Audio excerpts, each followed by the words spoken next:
thank you for joining me. Today we're going to be plotting many distributions with one block of code.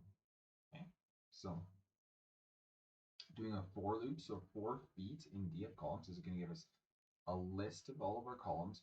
It's going to give us all the object, all of the data type columns. Okay, so we're going to check if the object, so if that column, if the data type of that column is an object, then we'll do dot value plot, dot value counts, dot plot, and then plot it out with pandas plot right here, just plotting the distribution. So if it's an object, we're going to do dot value counts first, get the count, and then do essentially a count plot from that.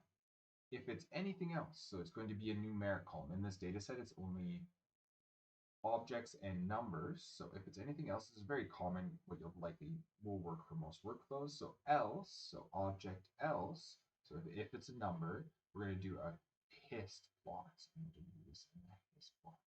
And then we're going to go plot. It's really important to do plt.show so that they're not just putting the graphics on top of each other. They're doing one, printing it out, doing another one, printing it out, doing another one, printing it out. So, okay, and here just notice as well is that I'm setting the title equal to feet, so equal to the feature name, which makes it a little, so we can tell which thing we're looking at as well. Okay, thank you for joining me, and I will see you in the next one.